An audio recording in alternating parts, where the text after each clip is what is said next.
কত ভাইরা মারে নিয়ে ইফতারি করবে, আমি ইলিয়াস তো পারবো না। আরে কতজনে মারে নিয়ে ইফতারি করবে, আমি তো পারবো না গো মালিক।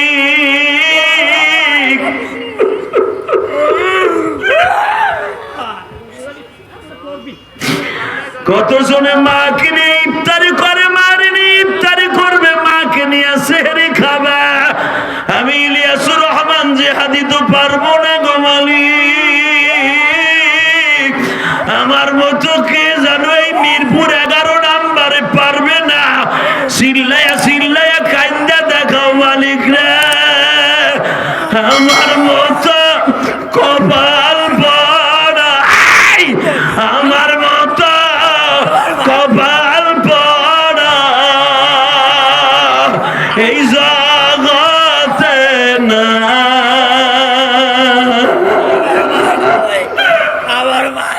দেখো কেমনে বলে আমার মা কয়,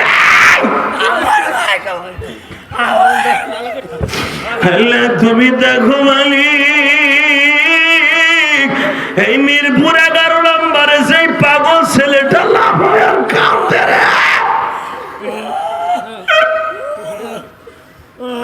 আল্লাহ এরকম কতজনে মাহারা হাত দুইটা উঠে আল্লাহকে জোরে একটা ডাক দাও, ডাক দাও, ডাক দাও।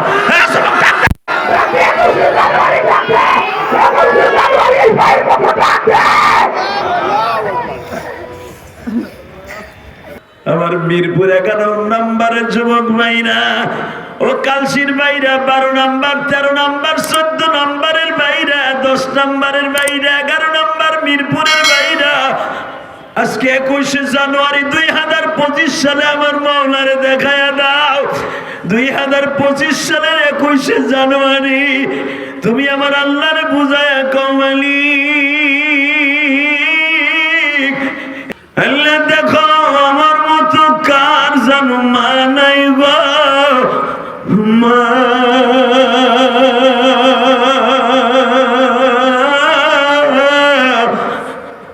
এইখানে কত শিল্পপতি আছে, সভাপতি আছে, মসজিদের সেক্রেটারি আছে, কত দোকানের মালিক আছে, কিন্তু মা বলে ডাক দেওয়ার মতো মালিক নাই।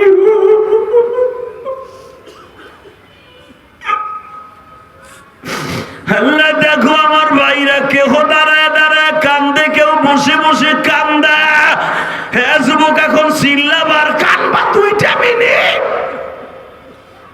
তুমি আমার মালিক রে বুঝায়া কবে ইলিয়াস ভাই, আমিও তো তোমার মতো মা নাই গো।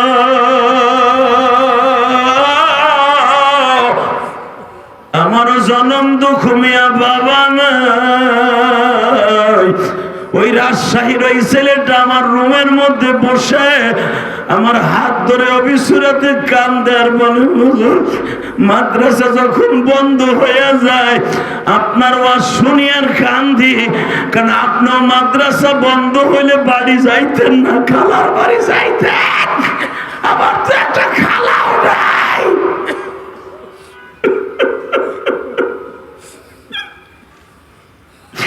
আমি চাচার বাড়িতে যাই গো হুজুর, আমার দুঃখ বোঝার মতো এই দুনিয়ায় আল্লাহ ছাড়া কেউ নাই। আমি ছেলেটার হাতটা ধরিয়া দোয়া করে দিলাম, বাবা ইলিয়াসুর রহমান জিহাদিকে আল্লাহ দুনিয়ার সব কিছু দিছে, আমিও দোয়া করি আল্লাহ তোরেও দিবে, কিন্তু বাবা তাহাজ্জুদে মার জন্য বেশি বেশি দোয়া করিস, বাবার জন্য দোয়া করিস, বর্ত করিস না। আল্লাহ দেখো আমার বাইরা ডাইনে বামে কান্দে রে। কার বাড়ি বরিশাল ভোলা, কারো বাড়ি রংপুর, দিনাজপুর, কুড়িগ্রাম, মাদারীপুর, শরিয়াতপুর, চাঁদপুর। আল্লাহ কার বাড়ি শরিয়াতপুর, তুমি তাকায়া দেখো ফরিদপুর। আল্লাহ কার বাড়ি গোপালগঞ্জ, কার বাড়ি মানিকগঞ্জ, কার বাড়ি ফরিদগঞ্জ। আল্লাহ যারা চোখের পানি ফেলাইয়া কাঁদবে, তুমি তো বলছো চোখের পানি পড়তে দেরি আছে, আমি মালিক মাফ করতে দেরি করি না। আল্লাহ আমি তো কত বছর মা খুঁয়া ডাকি না, আরে আমার সামনে আর মাত্র 1.5 মাস আছে, এরপরেই তো রমজান মাস শুরু হয়ে যাবে। 1.5 মাসের কম আছে, আর মাত্র 1 মাস 9 দিন আছে রমজানের। দুনিয়ায় যারা এতিম আছো তারা কান্দর বুঝায় কও মালিক রে, আমার নবী এতিম আমিও এতিম।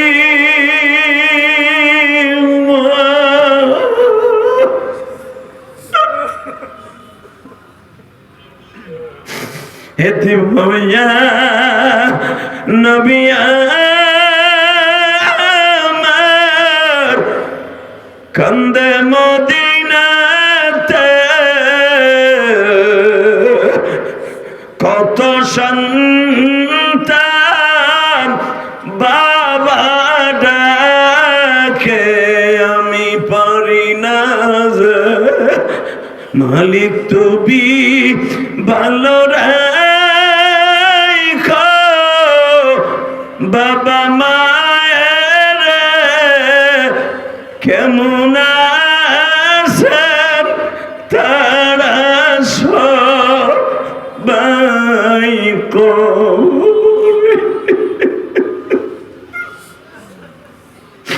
আল্লাহ দেখো আমার পাগল ভাইরা কে যেন মার জন্য কান্দে, কে যেন বাবার কথা মনে করে কান্দে। মানি চোখের পানি যদি তোমার কাছে হীরার চাইতে দামি হয়, এদের চোখের পানির খাতিরে মাপ দিতে পারবা না। মিরপুর 11 নম্বর, 10 নম্বর, 12 নম্বরের দিকে তাকাও, মহিলারা হয়তো মহিলা প্যান্ডেলে অথবা বাসায় বসে বসে আমার মায়েরা কান্দে। ও মা, আপনি যেই ঘরে একদিন বাসর ঘরে আসছিলেন রঙিন শাড়ি পরিয়া মা, ওই ঘর থেকে আপনি সাদা কাপড় পরে যাবেন মা।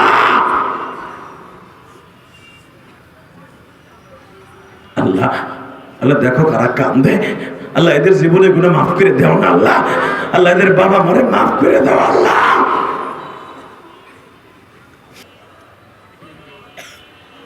বাজান এবার আমার ভালোর দিকে আল্লাহর দিকে তাকান, আর নজরটা মদিনার দিকে দেন।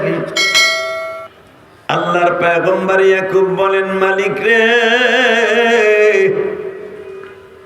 তুমি যদি আমার একটু জানায় দিতা মানি,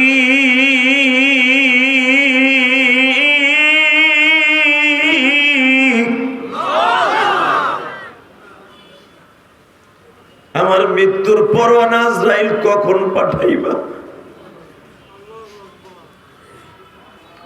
আল্লাহ বলেন, ইয়াকুব রে আমি দুনিয়ার নিয়ম ভঙ্গন করতে চাই না। মৃত্যু কখন কার আসবে আমি আল্লাহ ছাড়া আর কাউকে জানাবো না রে ইয়াকুব। তবে একটা কথা শোন রে ইয়াকুব, যখন তোমার শরীরের থেকে, দাড়ির থেকে, মোছের থেকে, নাকের থেকে একটা পশম, এই বাচ্চাগুলো পড়ায়, এই নিচে নাম, এই তোরা ট্যাবলেট নিচে নাম বেটা, চেয়ার সরা, মারহাবা বলেন। এই ডিস্টার্ব করা যাবে না, শরীর ভালো না, এসে বসো বাবা। তোর মোবাইল বন্ধ কর, কালকে ইউটিউব এমনি পাবি, চুপ করে বহ। ডিজিটাল পোলাপন মোবাইল সব কিছু বুঝে, করা জিনিস এটি, মারহাবা বলেন। আমি মনে করছি ছাত্রা বুঝে, যাও খাওয়া মাদ্রাসার ছাত্রা বুঝে কিছু বুঝে না, ধীরাজে আরো বেশি বুঝে। অনেকে কয় মাদ্রাসায় বেশি লেখাপড়া ভালো হয় না, দামরার করে দামরা। দেখলি না ইংলিশে বেটা কি সুন্দর বক্তব্য দিল। যদি কোন আমরা তো বুঝি না ইংলিশ ইংলিশ কি কইল, যারা বুঝে ওই গোবর গুলারে বুঝাই দাও যে মাদ্রাসায় খালি আরবি আর যাও খাওয়া লেখাপড়া শিখায় না। পাশ্চাত্যের যেটা সারা পৃথিবীতে ইন্টারন্যাশনাল ভাষা ইংরেজি, এটাও পড়ায়। কথা বল না কেন? এখন মাদ্রাসারে মাইনাস করার সম্ভাবনা নাই।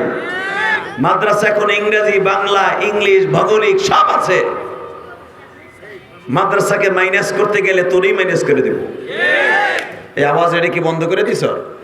তা কই এটার আওয়াজ কই? আগে দেখলাম বাড়লো, আবার কি হইলো? আমি ঠিক তো, তো সব ঠিক। এটা বাড়াই রাইস, বাইরে গোল্লাই দেখা, বাইরে না শোনা গেলে এমনিতে পিটে নি খাবি। আল্লাহু আকবার বলেন। হ্যাঁ ঠিক আছে, সব আচ্ছা আল্লাহ আল্লাহ, যেরকম আল্লাহু আকবার। রেডি আছেন তো? আগে শুনতাম শিক্ষামন্ত্রী আসছিল না, যে টাক্কাটা আর মাথার মধ্যে হেলিপোর্ট ছিল, রাশেদ খান মেনন নাকি নুরুল ইসলাম নাহিদ, নাহিদ আসছিল না সোড্ডায়, সোড্ডায় খালি কইতো মাদ্রাসা জিএমবি রাখরা। কথা কর না কেন? আরো জোরে কর।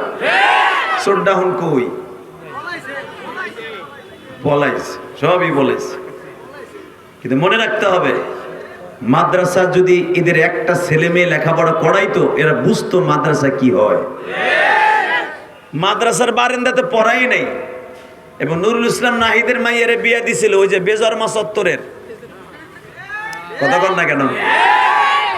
ওই চত্বরের কি জানি বড় লিডার ছিল, ওর নাম হ্যাঁ ইমরান এই সরকার, ওই লুচ্চার সাথে দিছিল বিয়া। বিয়ে টিকছে 2.5 মাস। কথা কর না কেন? দুজন ঘুষাঘুষি করে ইচিংকিম পাকা চি চি। কথা কর না কেন? আল্লাহ সব পারে, পারে কি পারে না? ওর মাইয়াও ডাক্তার, ওই লুচ্চারও ডাক্তার। 2 ডাক্তার নিয়ে এক রুমে যাইয়া লাগছে ঘুষাঘুষি। তুইও ডাক্তার, আমিও ডাক্তার, তুই আমার উপর উঠবি মানে মাঝে মাঝে তোরে আমি কিলামো, তুই আমারে কিলাবি, দুজনে ট্রিটমেন্ট করবো। মনে রাখতে হবে এই মুসলমানের পোলা ডাক্তার, এই সরকার ইমরান এই সরকার আলেম ওলামার বিরুদ্ধে, মাদ্রাসার বিরুদ্ধে বহুত পড়র করছো। আজকে তোর বাংলাদেশে ঢুকতে হলে তোর ট্যাক্স দিয়ে ঢুকতে হবে। কথা বলে না কেন? মাদ্রাসা ঠিকই আছে, মাদ্রাসা কিয়ামত পর্যন্ত থাকবে। যারা মাদ্রাসার বিরুদ্ধে, আলেমদের বিরুদ্ধে কথা বলবা, তারাই এই দেশ থেকে থাকতে পারবা না। ঠিক না বেঠে? এই সরকার তোর এই স্নেহ মূর্তি কম চেষ্টা করস নাই। কথা ঠিক না বেঠে? শিক্ষাঙ্গনে এমন পরিস্থিতি করে ফেলেছিল, কিছু কিছু এই পিতৃ পরিচয়হীন কিছু কিছু মানুষ। তবে স্কুল কলেজের সব বন্ধুরা খারাপ না। স্কুল কলেজের এমন বন্ধুরা আছে আলেম ওলামার জন্য জীবন দেয়। এখনো পর্যন্ত তারা তাহাজ্জুদ পড়ে, সারা রাত আমার আল্লাহকে ডাকে। এই ছেলেগুলো আল্লাহকে ছাড়া দুনিয়ার আর কাউকে এত ভালোবাসে না। স্কুল কলেজে ভার্সিটির এখনো পর্যন্ত এমন এমন বন্ধুরা আছে সারা রাত দাঁড়ায় দাঁড়ায় আমার মাহবুদের সেজদা দেয়। সব ছেলেগুলো খারাপ না। এই বাজান, স্কুল কলেজে ভার্সিটিতে যদি সবাই খারাপ হতো, ইসলাম এ পর্যন্ত টিকে থাকতো না।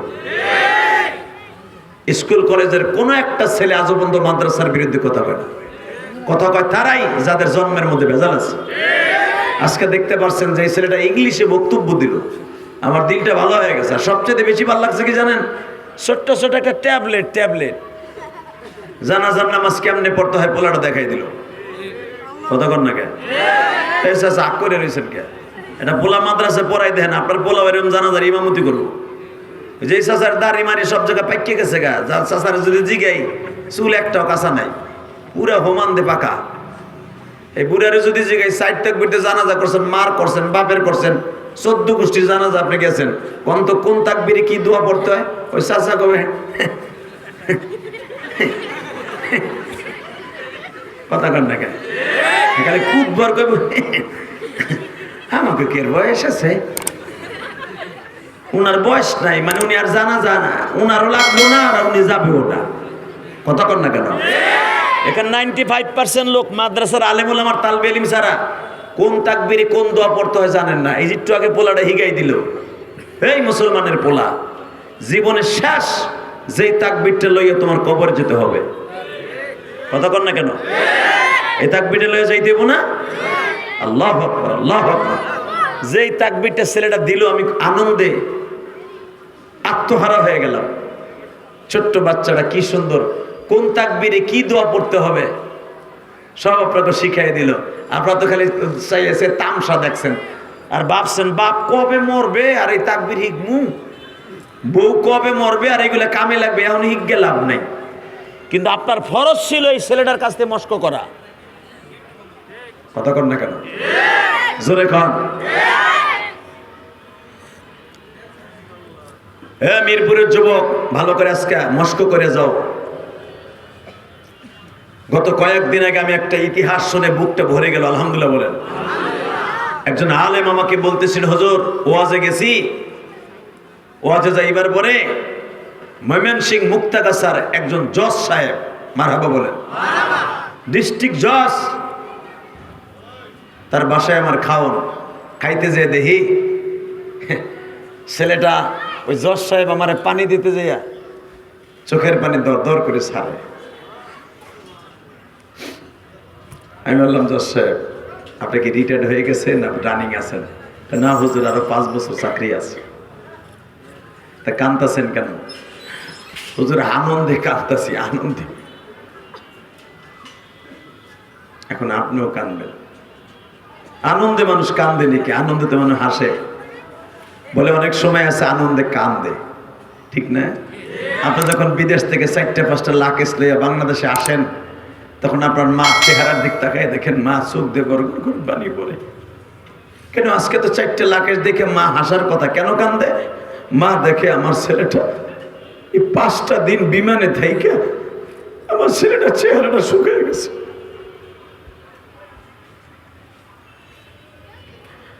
বাজান রে, এবার দিলটা নরম করে আমার মাওলার একটু দেখাইয়া দাও না।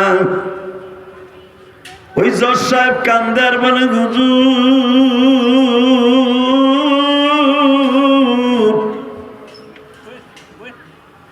হ্যাঁ রে, কি শুরু করছে রে? একজন ওঠে একজন বসে। বহেন চাচা, আপনার সাথে হার দাম বেশি না, বহেন। মারহাবা বলেন।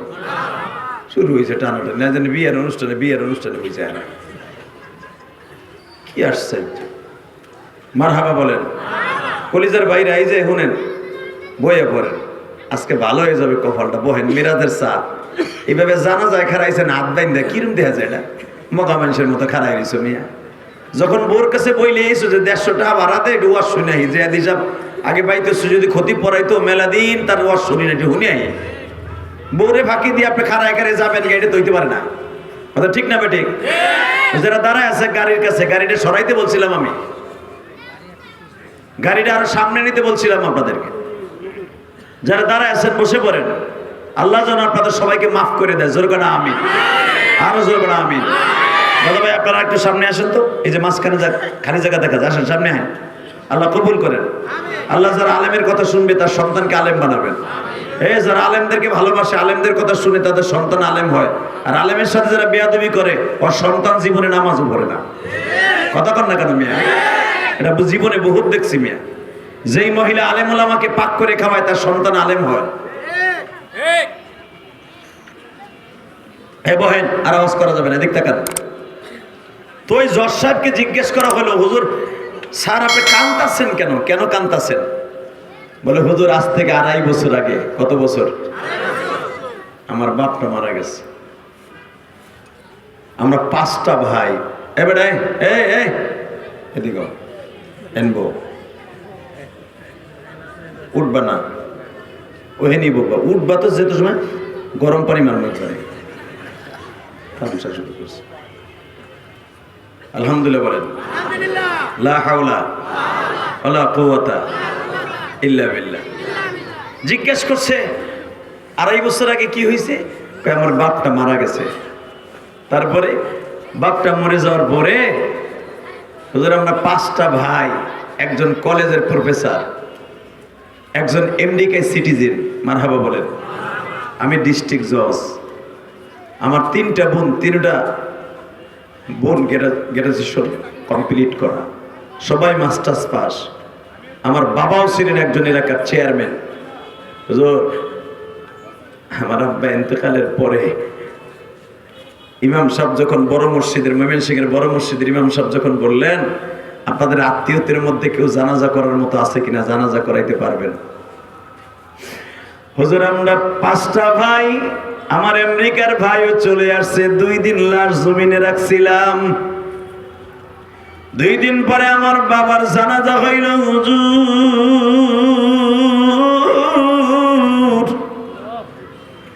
হাজার হাজার মানুষ আমার বাবার জানাজায় উপস্থিত।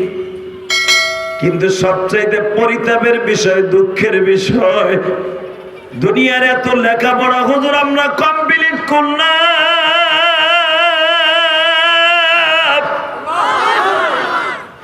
জানাজার নামাজ পড়াবার এলেমটা কমপ্লিট করতে পারি না।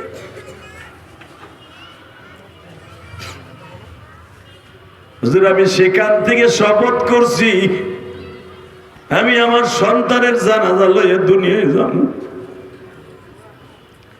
হুজুর আজকে যেই ছেলেটারে আপনি পাগড়ি দিবেন, আমার ছেলেটার নাম আবু তাহের স্যার। হুজুর এই আবু তাহের আমার ছেলেটারে আপনি পাগড়ি দিবেন। হুজুর আপনি আমার বাসায় খাইতে আসছেন, আমি খুশির আনন্দে আজকে কাঁদতাছি। আরে বাচ্চাগুলো কথা বলে রে বেটা, দেখতে পেয়েছে?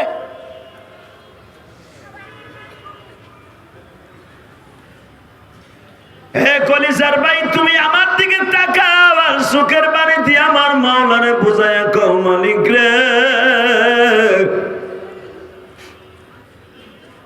জীবনে কিছু করিবা না করি একটা ছেলেরে আলেম বানাবো। রাজি আছেন না? নাই ইনশাআল্লাহ বলেন তো, আল্লাহু আকবার জোরে বলেন। ভার্সিটিতে পড়ার পরেও হাফেজ হওয়া যায়, ভার্সিটিতে পড়েও আলেম হওয়া যায়। আলেম হওয়ার জন্য যে দাওরা পড়তে হবে তা না, দাওয়াত ও তাবলীগে যাইয়া 3 চিল্লা দিয়া মাদ্রাসায় হাঁটা চলার মাদ্রাসায় যাইয়াও সে আলেম হতে পারে। কথা কর না কেন? কিন্তু মনে রাখতে হবে দাওয়াত ও তাবলীগের নামে আবার ক্যাডারগিরি করুন যাইব না। টুঙ্গির ইস্তেমায় যে কোবানো এটা বাদ দিতেই, কথা বলে না কেন? যদি টুঙ্গির ইস্তেমায় যে কোবাবো আলমগো মারবো এই নিয়ত করে তাবলীগে যাও, তোর কপালে জুতার বাড়ি।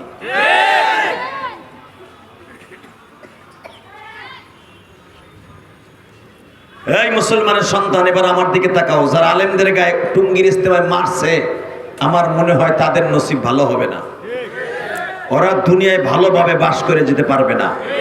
আল্লাহর জমিনে ওদের বিচার হবে হবে হবে হবে ইনশাআল্লাহ হবে। কথা ঠিক না? ঠিক। এই যে 31/1/2 বিশ্ব ইজতেমা ইনশাআল্লাহ বলেন, আল্লাহু আকবার জোরে বলেন। গতকালকে যেখানে দিনাজপুর ওয়াজে গেছি শুনতেছি ওরা মাইক ভাড়া করে বলতেছে কেউ যাবেন না ইজতেমায়।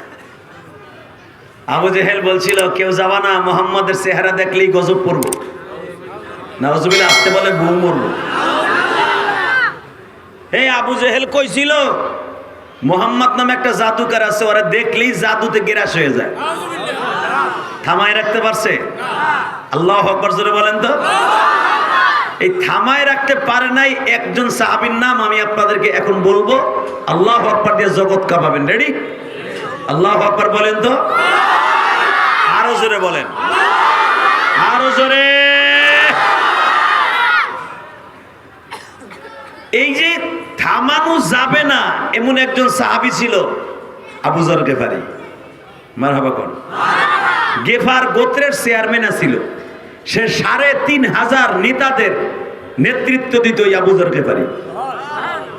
জোরে, আরো জোরে। ১০০ মাইল দূরের থেকে সফর করে এসে এই গেফার গোত্রের এই লোকটা পায়ে হাইটে আইসা মক্কা নগরের কাবা ঘরের দরজার কাছে চুপ করে বয়ে রয়েছে চোরের মতো। আমার নবীর সাথে কথা যে বলবে তারাও মক্কা থেকে বের করে দেবে এমন একটা পজিশন। কথা কর না কেন? এই যে কয়েকদিন আগে গেছে দেখেন নাই, যদি হুনতো যে আওয়ামী লীগের লোক এই ঘরে ঢুকছে ওই ঘরের আলারও কোবাইছে। আবার যখন আওয়ামী লীগ ক্ষমতায় ছিল বিএমপি যেখানে আছে ঘরের তার টাইনা বাইর করে পাড়াইয়া পিছনে রাস্তা দিয়ে নারী বের কর। কথা কর না কেন? এর নাম পচা রাজনীতি। এটা এটা ১ নাম্বার রাজনীতি না। রাজনীতি বলে আমার ভাই অন্যায় মানুষই করতে পারে, আমি তাকে মাফ করে দেব, এটার নাম হলো রাজনীতি। রাজনীতি করতে যদি প্রতিশোধ নিতেন পৃথিবীতে সর্বশ্রেষ্ঠ প্রতিশোধ নিতে পারতেন আমার নবী। কথা কন না কেন? আমার নবীর জীবনে প্রতিশোধ নেয়নি। আপনারা জানেন বিশ্ব নবীর জীবনে একটা ঘটনা ঘটে গেছে। নবী যখন মক্কা দখল করলেন, আল্লাহু আকবার বলেন তো। মক্কা দখল করার সময় নবী 2টা অপশন দিলেন। কোন ঘরে যদি আতর ঘর থাকে, কারো বাচ্চা জন্ম নিছে এই ঘর থাকে, ওই ঘরে যদি কেউ আক্রমণ করছে আমি নবী শুনি, ওর কল্লা আমি নবী শিরচ্ছেদ করার কথা বলবো। 2 নাম্বার, কোন ইহুদি নাসারা যদি আবু সুফিয়ানের বাড়িতে দখল করে, আবু সুফিয়ানের বাড়িতে আশ্রয় নেয়, তারেও কেউ আক্রমণ করবে না। জুলুম এরকম হয় যে আমিরুল হক সাহেবের বাড়িতে যদি কেউ বিএনপির আওয়ামী লীগের লোকের আশ্রয় নেয়, তার গায়ে কেউ হাত দিবে না। সে এলাকার নেতা, গণ্যমান্য মানুষ, কথা বলে না কেন?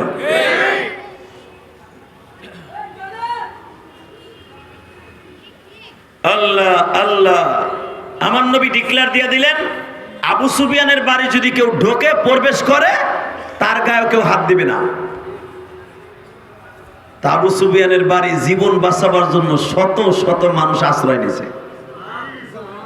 সুবহানাল্লাহ, বাইতে যে কই আরো জোরে কোন। হঠাৎ করে আমার নবী বললেন, এই আবু সুফিয়ানের বাড়িতে যাইয়াও যদি কিছু কিছু 8 জন মানুষকে আমি টার্গেট করে দিলাম, এই 8 জন মানুষের মধ্যে যদি একজনও যদি আবু সুফিয়ানের বাড়িতে যায়, এদেরকে হত্যা করবা। আর মুআল্লিকিনা বিআস্তারিল কাবা, কাবার গিলাফও যদি ওর শরীরে পেছানো থাকে, তাও আর মেরে ফেলবা।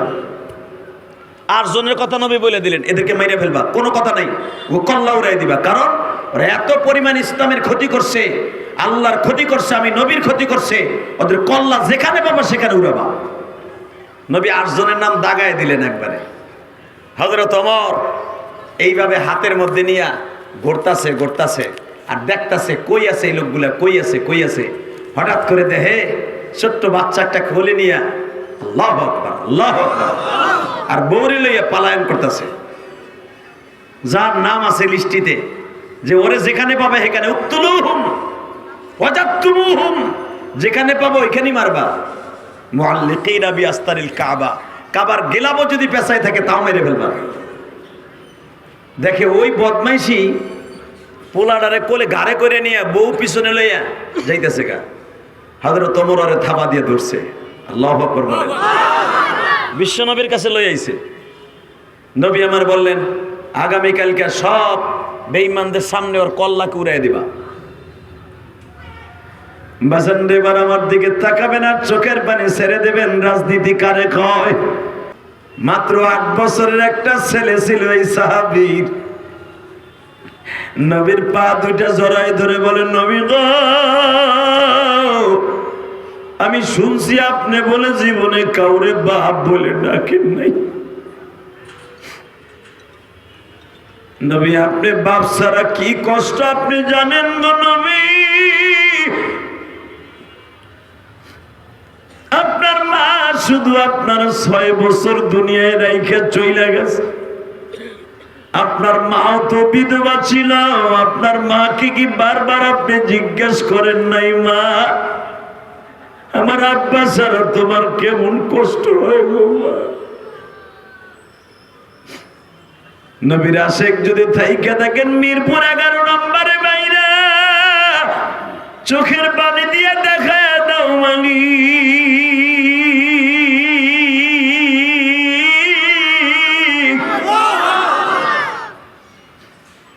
তোমার নবীরে আর তোমার জীবনের চাইতে বেশি ভালোবাসি।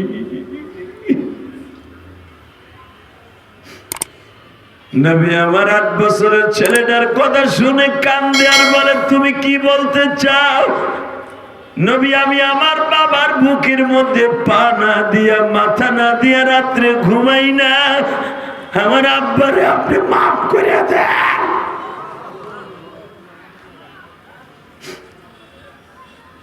ছোট্ট এতিম ছেলেটা যখন নবীর সামনে দাঁড়ায় কান্দে, আমার নবী বলে, সাহাবীরা রে, তোমাদের পরামর্শ ছাড়া তো আমি নিজের মন মতো কোনো কাজ করতে পারি না। সাহাবীরা, তোমরা কি ডিসিশন দাও? এই ছোট্ট বাচ্চাটার দিকে তাকায়া কি ওর বাবারে মাফ করে দেয়া যায় না? সাহাবীরা সিদ্ধান্ত দেয়, নবী গো, আরো যাদের নামে অর্ডার হয়েছে তাহলে তাদেরকেও মাফ করে দিতে হবে। আমার নবী সিদ্ধান্ত অটল রয়ে গেছে গো বাবা। ছোট বাচ্চাটা একবার বাবার চেহারার দিকে তাকায় আর একবার নবীর দিকে তাকায়। আমার বাবার আগামীকালকে ফাঁসি হয়ে যাবে। বাজান এই দুনিয়ায় যাদের বাপ নাই ওর মতো দুঃখ মিয়া কেউ নাই রে।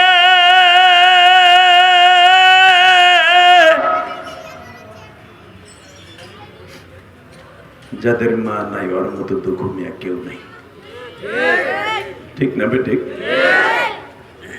যারা মা বাবার পাগল তাদের চোখ দিয়ে এখন গড় গড় করে পানি পড়বে, কারণ আমি জানি পৃথিবীতে এই দুইজনের কাছে সারা জীবন আমরা দুর্বল থাকবো।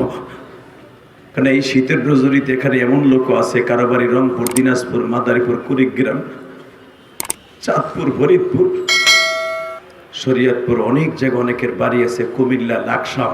কিন্তু মনে রাখতে হবে দাদা ভাই, ওই বাঁশবাগানের নিচে জনম দক্ষিণী মা শুয়ে আছে, কেমন আছে জানি না। তবে যদি আপনার চোখের পানি মায়ের জন্য টার্গেট করে ফেলানো হয়, সাথে সাথে মায়ের কবর আযাব মাফ হয়ে যাবে। তাকান এদিকে, ছোট্ট বাচ্চাটা চিল্লার বলে, নবী গো আমার আব্বারে ফাঁসি দিয়েন না, আমার আব্বারে ফাঁসি দিয়েন। হঠাৎ করে আমার আল্লাহর ওহী নাযিল হয়ে গেল। জোরে জোরে জোরে জোরে জোরে জোরে জোরে, ও নবী আপনি কি আমার চাইতেও করা? আপনি কি ভুলে গেছেন আপনার নামের সাথে একটা লকব আছে? ওয়ামা আরসালনাকা ইল্লা রাহমাতাল লিল আলামিন।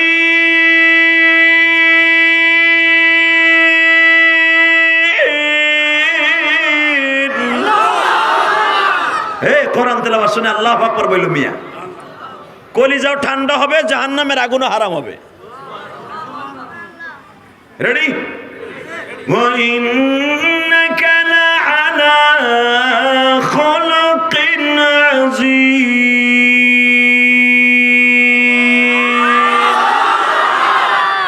এটার আওয়াজ বাড়া।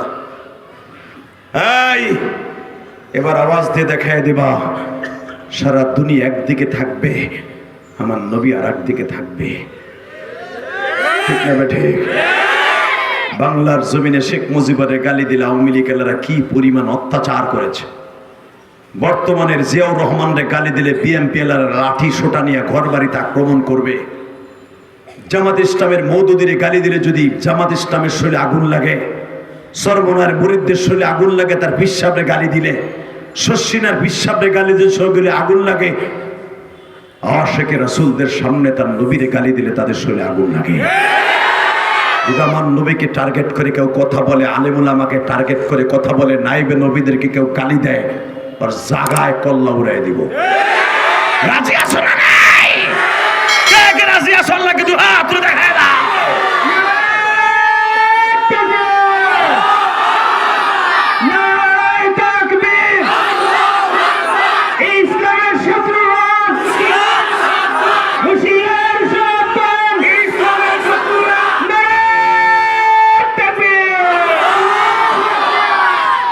মারহাবা বলেন।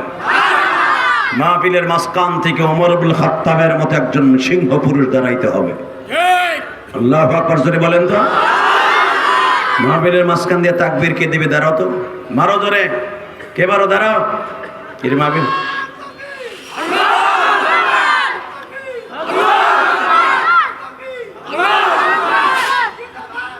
বসেন, আল্লাহ কবুল করেন জোরে কানা আমিন। যারা দাঁড়িয়ে আছেন আমি বসে পড়ার জন্য উদারত আহ্বান জানিয়েছি। বসলেই লাভ। এই মাসের মধ্যে এটা মিরাজের চাঁদ, আর মাত্র মাসে একটা মাস আছে, এরপরই মাহে রমজান ইনশাল্লাহ। বলেন আল্লাহু আকবার জোরে বলেন তো। আল্লাহু আকবার আরো জোরে বলতে হবে মুসলমান সন্তান। দীপ্ত কণ্ঠে আওয়াজ দিয়ে দেখায় দেন, জীবন যাক আর থাক, আমার নবীকে কেউ অপমান করে কথা বললে ওর সাথে আমার কোনো আপোষ থাকবে না। রাজি আছেন না নাই?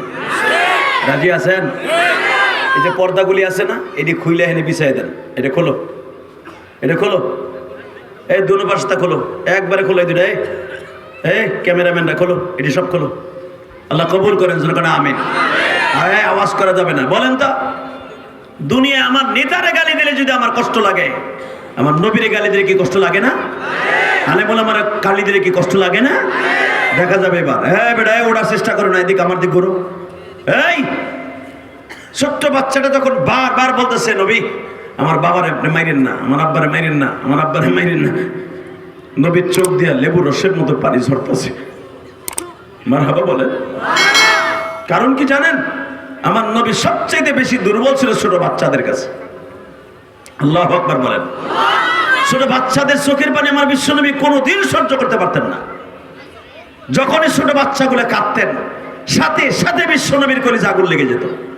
ছোট বাচ্চার পরে মেসেজ করে বিশ্বনবী বললেন, ঠিক আছে আমি তোমার বাবাকে মাফ করে দিলাম।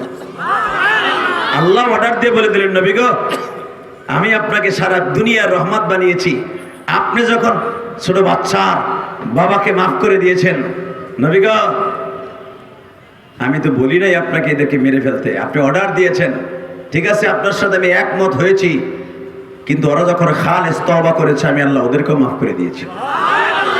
আর যদি আমাকে দেশে হইতো, আর তোর যেটা হইছে তো হইছে, ওকে ফাঁসি আগে দে, ঠিক না বেটি? জোরে কর, আরো জোরে। তাকান দিকে। মক্কার ভূখণ্ডে ফাতে মক্কা হয়ে গেল। আবু সুফিয়ানের বাড়িতে যারা আশ্রয় নিল, বিশ্বনবী তাদেরকে মাফ করে দিলেন। ঠিক তদ্রূপ চিন্তা করেন কি অবস্থার মধ্যে দিয়া বিশ্বনবীর রাজনীতিটা গেছে, যে বিশ্বনবী মুহাম্মদ রাসূলুল্লাহ সাল্লাল্লাহু আলাইহি ওয়াসাল্লাম যখন দেখতে পাইলেন যে রসুলের সাথে যারা কথা বলবে তাদেরকেও হত্যা করা হবে, আবু যর গিফারী রাদিয়াল্লাহু তাআলা এমন একটা সময় আসলেন যেই টাইমে নবীর সাথে কথা বলার মতো শক্তি কারো নাই। নবীর সাথে যারা কথা বলতে আসে, এটা খোলো, পুরো পর্দাটা খুলে ফেলো দুই পাশের। হ্যাঁ আমার কলিজার ভাইরা, যুবক ভাইরা আমার দিকে তাকান। যখন আবু যর গিফারী মক্কার সামনে কাবাঘরের সামনে দাঁড়িয়ে আছে, হযরত আলী রাদিয়াল্লাহু তাআলা দেখলেন একটা মানুষ সকাল থেকে সন্ধ্যা পর্যন্ত মুসাফিরের বেশে কাবার দরজার কাছে না খাইয়েই বসে রয়েছে। সুবহানাল্লাহ বলেন। মক্কার একটা নিয়ম ছিল, একটা লোক যখন ভিক্ষুকের মতো কোথাও একা একা বসে থাকতেন, তখন সাহাবা একরাম বুঝতেন এই লোকটা বিপদে পড়েই বসে রয়েছে। ধরেন আপনাকে ঘরের দরজার সামনে যদি একটা লোক 2 দিন পর্যন্ত খালি মাটিতেই বসে থাকে, লোকটা কারোর সাথে কোনো কথা বলে না, বাড়িওয়ালা জিজ্ঞেস করবে, কি রে ভাই আপনি এরকম ভাবে একেবারে মুখটা কালম করে মলিন হয়ে আপনি এইভাবে আমার বাড়ির সামনে বসে আছেন, কারণটা কি? ঠিক না? জোরে করুন, আরো জোরে। আপনার মন খারাপ কি? মুখটা একেবারে আলুর দমের মতো বুচ্চলি বই দিয়েছেন কেন? খাইছে বললো হয়তো গেঞ্জাম টেঞ্জাম হয়েছে। বর্তমান তো প্রত্যেক ঘরে ঘরে বললো গেঞ্জাম, ঠিক না? ঠিক, জোরে কর। আরো জোরে থাহে একটা এন্ড্রয়েড। তোর মতো স্বামী আমার লাগবে না, কোল বালিশ আছে, মোবাইল আছে, ঠিক না? জোরে কর, আরো জোরে। মন খারাপ থাকলে আমার থেকে ঔষধ নিয়ে যান, মোবাইলটা বাদ দিয়ে দেন, আরো স্বামী স্ত্রী সুন্দর ব্যবহার ভালো করে দেন, সংসারটা জান্নাতের টুকরা হয়ে যাবে। এমন ফ্যামিলি বর্তমানে বাংলাদেশে আছে, স্বামী থাকে এক রুমে, স্ত্রী থাকে আর এক রুমে। কথা বল না কেন? তুই বিয়ে করছো? ঠিকই কইছ, তুই নিচেই থাকস, নিচে থাকস না, সেঙ্কালাক্কা পাচ্ছি কিরা এমন দিস কেমনে? ও দেখোস না এক লাখে ঘুমাস এক খেতার নিচে, যা বলে এক খেতার নিচে ঘুমায়। এক ছেলে এক মেয়ে মুসলমান দিছে কবে? 2 বছর আগে। মারহাবা বল। ওর বয়স কত হবে? 18-19। আর এক ছেলে এক মেয়ের মা বাপ। মাশাআল্লাহ মাশাআল্লাহ, তোর কথা শুনে খুশি হলাম যে এক লেফের নিচে ঘুমাইতে পারো, আল্লাহ তৌফিক দান করছে। আর 2-3 মাস দেখ, তারপরে কি হয় দেখ। আল্লাহ বলেন তো আল্লাহু আকবার। বাজান আমার দিকে তাকান। বিবি হলো একটা জান্নাতের নেয়ামত, ঠিক না? কয়েকদিন আগে আমি ওয়াজে গেছি, দেখবো এই ওয়াজটা বাইরে লইছে। এক যুবক আমার কাছে চিঠি লেখছে, হুজুর আমরা বিয়ের উপযুক্ত হয়েছি, মা বাপ বিয়ে দেয় না, এর সম্পর্কে একটু ওয়াজ করেন। কই যে হোসনে ভাইরাল, এটার কি উত্তরটা দিব? এই শীতের মধ্যে মানে পোলা একা থাকতে ভালো লাগতেছে না, আর বাপ মায়ের হারে বিয়ে দেন। আমার কাছে বাধ্য হয়ে মনে হয় পোলার বাপ ওয়াজে আছে। লাস্টে শুনতে পাইলাম যে ওয়াজের সবচেয়ে উদ্বুদ্ধকর বাপ। আল্লাহ আল্লাহ আল্লাহ আল্লাহ। চিন্তা করেন, পোলাপান সহ্য করতে না পাইরা বাপের আমার কাছে চিঠি লাগছে, এই রে কি রে, এই দুটা নামায়, এইটা আপনি দুটা নামা, এই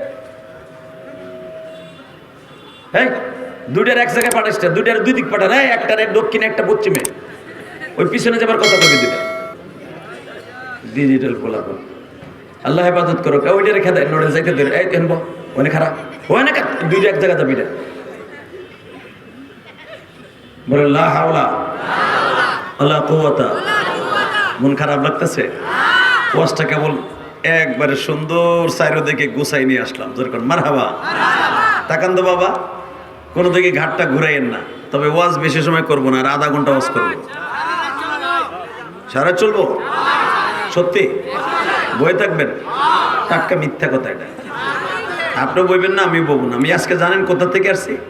সেই দিনাজপুর একবারে বর্ডার থেকে আসছে, একবারে বর্ডার, সেই বিরল বর্ডার, সেই হিলি বর্ডারের কাছে মাহফিল ছিল গতকালকে, একবারে হিলি বর্ডারে, সেই দিনাজপুর থেকে রাত্রে এত কষ্ট করে আসছি ভাই, শরীরে এত দুর্বল, ওয়াজই করতাম, ভাবছিলাম আজকে ওয়াজে আমই না, চিন্তা করলাম মিরপুরে মেলা দিন আসি না, বাইতে সুজুদের জুমা বিদায় নেওয়ার পরে মিরপুরে এলাকায় আসি নাই, চিন্তা করলাম আসলাম, আমার কলিজার ভাইদের সাথে দেখাতে হোক। এই যে আমার যারা আমার সামনে আছেন অধিকাংশ চেহারাগুলো আমার পরিচিত, 5 বছর ঠিক আজকে যেরকম আমার সামনে বসে বসে বয়ান শুনতেছেন, মসজিদে আপনারা আমার সামনে বসে বসে ওয়াজ শুনতেন।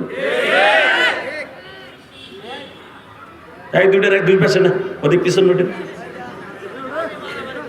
আল্লাহ হেফাজত করো, যেরকম আমিন। কোন সাতার জায়গায় আসলাম, তাকান এদিকে, আল্লাহ বলেন তো লিল্লাহে তাকবীর। আল্লাহ, তো আপনাদের ভালোবাসায় আর থাকতে পারি নাই, আপনি খুশি হন নাই? আমি আপনাকে দেখে খুশি হয়েছি, কিন্তু এখানে বসে চাষার মতো আর আগ করে বাগুন বেচার মতো বয়ে থাকেন না, যা হয়েছে হয়েছে, রাত্রে হয়েছে, আবার আজকে যে রাত্রে হইব, কিন্তু এনে বসে মুখ কালো করে থাম দেবে, ইনশাল্লাহ বলেন, রেডি আছেন তো? এই আমার নবীর পেটে ক্ষুধা থাকতো, কিন্তু নবী মুখের মধ্যে হাসি থাকতো, নবীরে দেখলে কেউ বুঝতে পারতো না যে এই লোটে 7 দিন না খাইয়া দিয়েছে। হযরত আলী রাদিয়াল্লাহু তাআলার ফ্যামিলি এমন অভাবে ছিল, 7 দিন কোনো খাবার থাকতো না, পানিও থাকতো না, খাবে যে খাবারের পানিও নাই।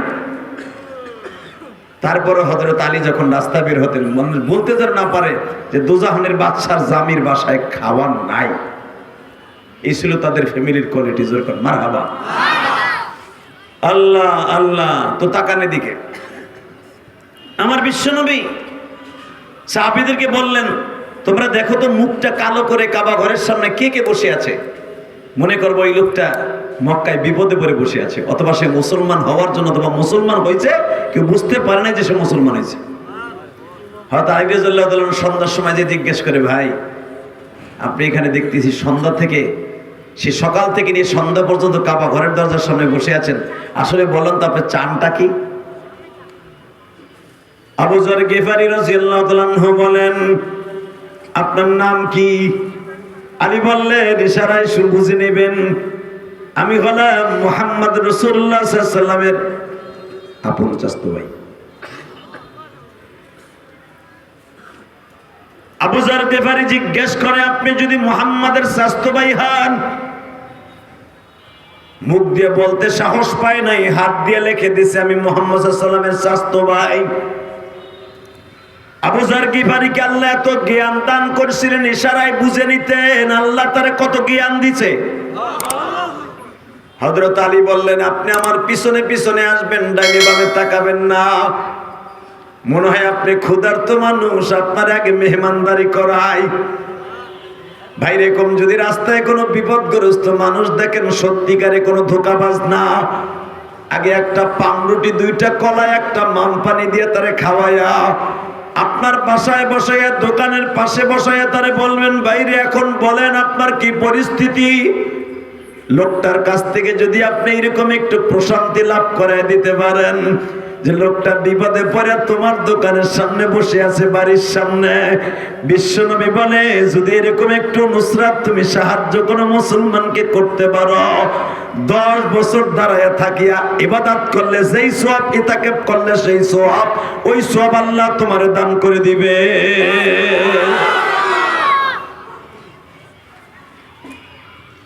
আবু যর গিফারীর আলী বললেন, আপনি আমার পিছনে পিছনে আসবেন। যদি আপনি আমার পিছনে পিছনে আসেন, এটা জানতে পারলে কাফেররা আপনারে মারবে। আমি একটু দূরে দূরে হাঁটবো, আপনি আমার পিছনে পিছনে হাঁটবেন। বুঝিয়ে লন কত কঠিন ছিল নবীর রাজনীতি দোয়া, ইসলামের দাওয়াত দেয়া। বাবা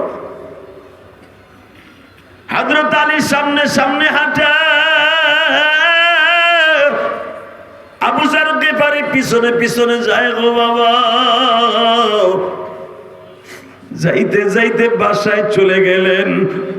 আলী একটা কথাও জিজ্ঞেস করলেন না, আপনি কেন আসছেন? মেহমানদারি করায় বললেন, ঠিক আছে আপনার গন্তব্য জায়গায় আপনি চলিয়ে যান। এবার দিলটা নরম করে আমার দিকে তাকাও। ইসলাম এত সহজ নয় গো বাবা। এই কোরআনের বাতি যে জ্বলছে কিয়ামত পর্যন্ত জ্বলবে। পৃথিবীর এমন কোন নাস্তিক নাই এই কোরআনের বাতিকে নিভাই দিতে পারে। লিউতফিউ নূরাল্লাহি বিআফওয়াহিহিম। এই বাতি কে জ্বালাইছে? আল্লাহ।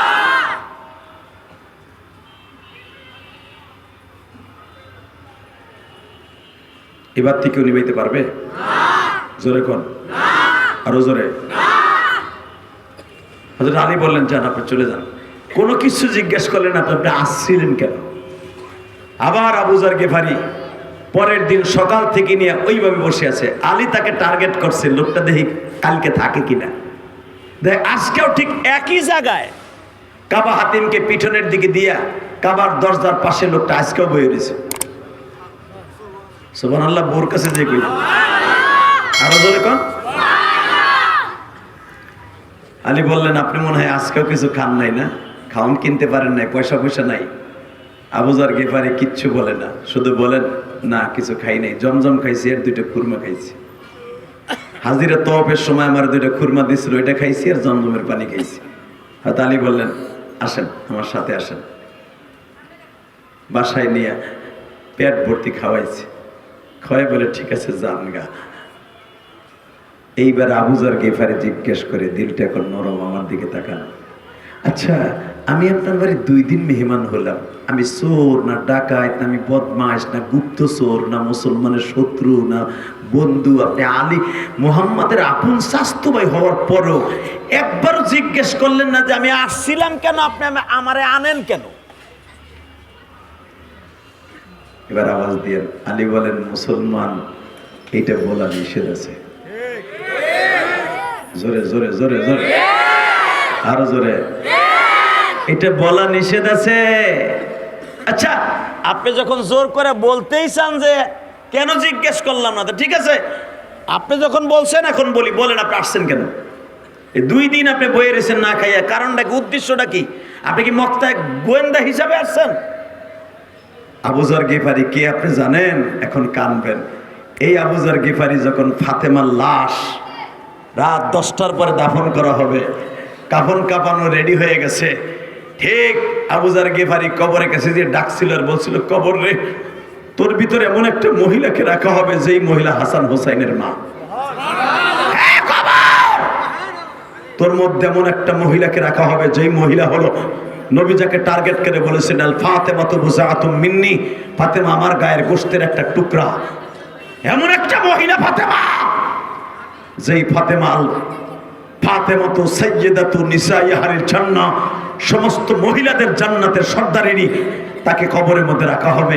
এই আবু যরের প্রশ্নের উত্তরে কবর বলেছিলেন, এই রে সাতার পোলা পান্ডে, এই আপনি দাঁড়ায় রয়েছেন, দেখেন না আপনার সামনে কথা কয়।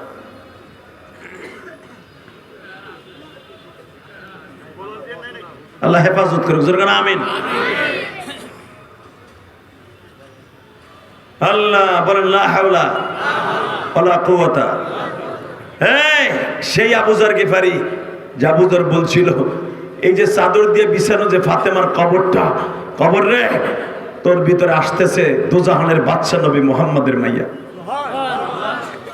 কবর উত্তর দিয়েছিলেন, আমি ফাতেমারে চিনি না, নবীর মেয়েকে চিনি না, আমি হাসান হোসেন জান্নাতের সভাপতির মাকে চিনি না, আমি শেরে খোদা আলীর বিবিরে চিনি না, আমি চিনি একমাত্র ওই ব্যক্তিকে যে নেক আমল লয়ে কবরে আসবে। সেই আবু যর গিফারী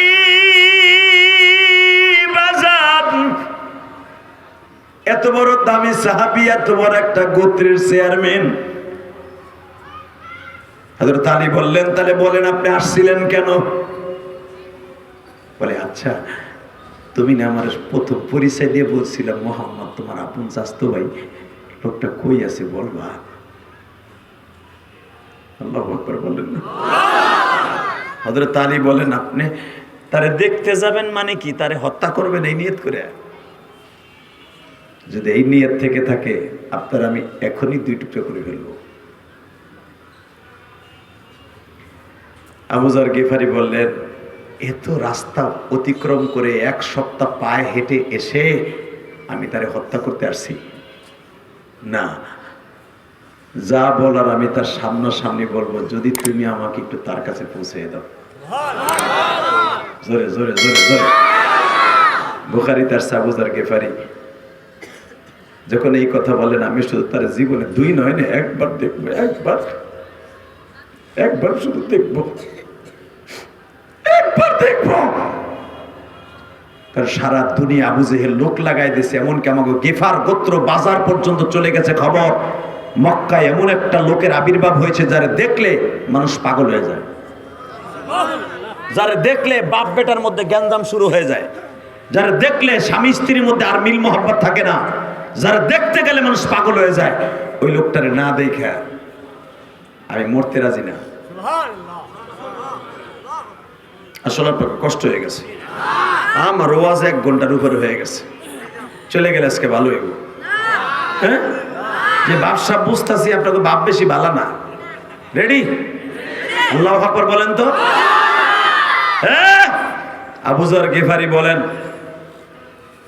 আমি আমার গোত্রের একজন নেতা, 4,500 মানুষের নেতা আমি। আমার দেশে খবর পৌঁছে গেছে যে মুহাম্মাদের দেখতে গেলে সে পাগল হয়ে যায়, বাপ বেটার বেড়ে গ্যাঞ্জাম লেগে যায়, লোকটা মিথ্যুক। আমি নিয়ত করছি তার চেহারাটা না দেখে মরবো না। সঙ্গে সঙ্গে আবু যর গিফারি বলেন, আমি তার একটু দেখবো। আলী বলেন, শোনেন, তার কাছে যেতে হলে একটা সিস্টেম আছে। কি? আপনি আমার পিছনে যা আসতেছেন এটা দেখা যাবে না, তাহলে আপনারা মেরে ফেলাইব আবু জেহেলের বাহিনী। আপনি আমার পিছনে আমার ফলো করে যে আসতেছেন মুহাম্মাদের বাড়িতে, এটা বুঝতে দিবেন না। আমি মাঝে মাঝে পাথর ধরে ফিক্কা মারবো, আপনি হাঁটতে থাকবেন, আমি পাথর যেদিকে মারবো আপনি ওদিকে যাইতে থাকবেন। আল্লাহু আকবার জোরে বলেন। মাঝে মাঝে আমি পিছনে পড়বো, আপনি সামনে যাবেন গা, আবার আমি সামনে যাব দৌড় দিয়ে, আপনি পিছনে যাবেন গা। এইভাবে রাস্তা অতিক্রম করবো, কেউ যেন বুঝতে না পারে আপনি আমার সফর সঙ্গী। চিন্তা করেন ইসলামের জন্য কত কঠিন ছিল, কত কঠিন ছিল, কত কঠিন ছিল। হযরত আলী জাবালে সাফা মারওয়ার মাঝখান দিয়া আলী পাথর মারে, আবু যর গিফারি বুঝে নেয় যেদিকে আমার যেতে হবে। আবার আলী হাঁটতে হাঁটতে যায়, সে পিছনে যায়, আবার পিছনে যায়, আবার সামনে যায়। এইভাবে যাইতে যাইতে বিশ্বনবীর দরজার কাছে হাজির। আরে ওই যুগে যদি আমাকে জন্ম হইতো রে, আমি গুনাহগার, যদি একবার নবীরে দেখতে পারতাম যে আমার নবীরে আবু হযরত আলীর সামনে, আমার নবীর সামনে লয়ে গেছে। আল্লাহ তোমার নবীরে যারা জীবনে একবার স্বপ্নে দেখতে চাই, এদের চোখের পানিগুলো কবুল করবা। নবীর জীবনে যদি কেউ একটা দিন স্বপ্ন দেখেন, তার জন্য জাহান্নামের আগুন হারাম হয়ে যাবে। বদল দেখেন তো এখন 1 ফোঁটা চোখের পানি আসে কিনা। বেসন্ডিবার আমার দিকে তাকান, আবু যর গিফারি দরজায় নক করতেছে আলী। নক করার সঙ্গে সঙ্গে আমার নবীর কলিজার টুকরা মেয়ে উম্মে কুলসুম দরজা খুলে দিছে। আলীর সাথে দেখা ঢোকার পারমিশন নিল আবু যর গিফারি। মা খাদিজার বৈঠকখানায় বসে আবু যর গিফারি বসে আছে। বাবা, আমার এতিম নবী উপরের থেকে নামতাছে, আমি দেখবো আমার নবীরে যারা জীবনে একবার স্বপ্নে দেখতে চাও গো বাবা, চোখের পানি দিয়ে আমার মাওলারে বোঝায় কও, মালিক রে, দুনিয়ায় কত মানুষকে স্বপ্নে দেখাইলা, একটা বার কি তোমার নবীরে দেখাইতে পারো না, যেই মানুষটারে দেখলে জাহান্নামের আগুন হারাম হয়ে যায়।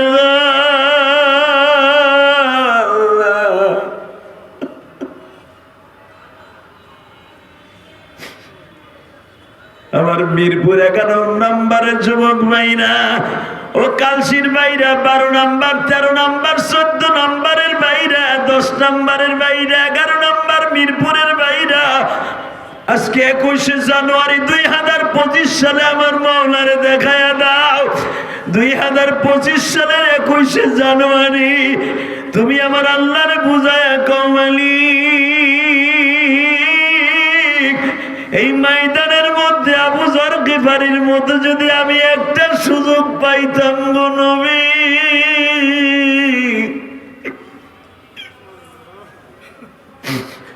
আমার নবীর পাও দুটো জড়ায় ধরে চুমা দিতাম আর বলতাম, নবী গো,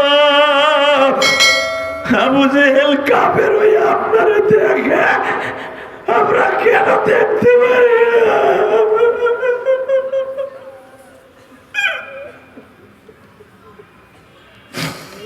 আল্লাহ তুমি দেখো তোমার পাগল গুলা নবীরে দেখার জন্য কাদা, তোমার নবীরে তুমি দেখার লাইগা 7 আসমানের উপরে লয়ে গেছো, তাহলে বোঝা গেছে তোমার নবীর চেহারাটা তোমার কাছে কত দামি ছিল।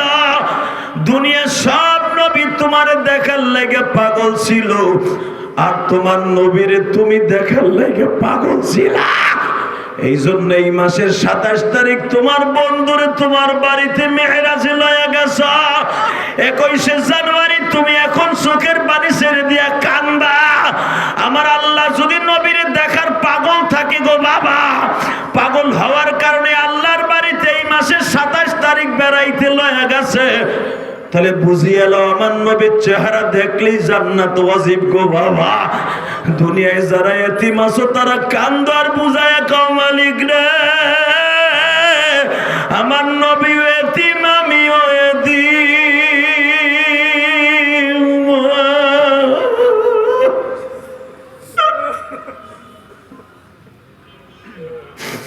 এতিম হইয়া নবী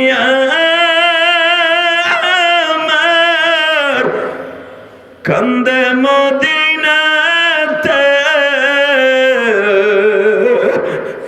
কত সন্তান বাবা ডাকে আমি পারি না যে, মালিক তুমি ভালো রাখো বাবা মায়ের কেমন আছেন তারা সবাই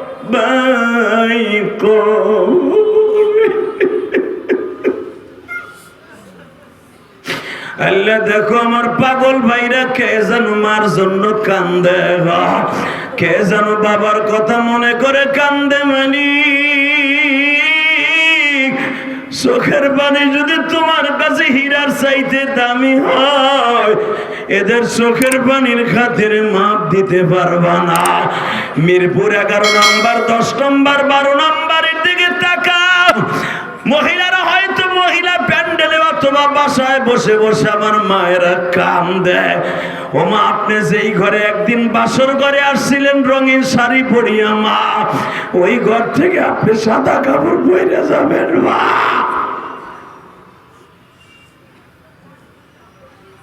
আল্লাহ আল্লাহ দেখো কারা কান্দে, আল্লাহ এদের জীবনে গুনাহ মাফ করে দাও না আল্লাহ, আল্লাহ এদের বাবা মারে মাফ করে দাও আল্লাহ। যুবক এখন চিল্লাবি আর কান্দবে যদি নবীরে দেখতে চাস।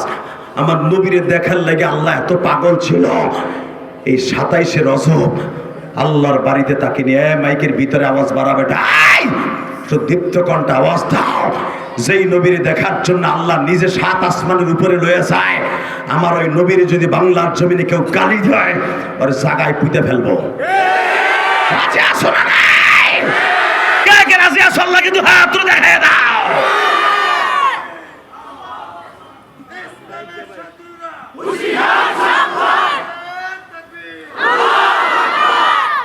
এই বিশ্বনবীর শত্রুরা হুঁশিয়ার, সাবধান, এটা বলতে হবে ইনশাআল্লাহ। বলেন আল্লাহু আকবার, জোরে বলেন। এ কলিজার যুবক, এবার আমার দিকে তাকা, তোদের পাও দুটো ধরছি, নবীরে দেখার জন্য যদি আল্লাহ এত পাগল থাকে, ওই নবীর জীবনে একটাবার স্বপ্নে দেখতে পাগল হতে পারবা না। আর নবীরে দেখতে হলে চোখের পানি লাগবে, পানি ছাড়া দেখতে পারবা না।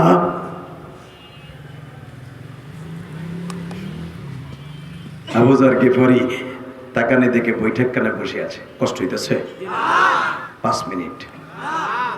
আবু যার গিফারি চাতক পাখির মতো আমার নবীর দিক তাকায় আছে, যে উপরের থেকে নবী নামতাছে দোতলার থেকে। আচ্ছা কমায় দে। হঠাৎ করে আবু যার গিফারির চেহারা আর নবীর চেহারার সাথে মিল হয়ে গেছে। জোরে জোরে জোরে জোরে জোরে। নবীর চোখ আর আবু যার গিফারির চোখ এক হয়ে গেছে। আবু যার গিফারি এক নজরে আমার নবীর দিক তাকায় আছে। কলিজার ভাই জোরে জোরে জোরে জোরে। আন্দোলনের ডাক দিলে এত জোরে চিল্লে চিল্লে স্লোগান দিতে পারো। কোরআনের মাজমায় বসে একটা স্লোগান দিয়ে দেখায় দে, যদি ওই জায়গায় আমি আর তুমি থাকতাম।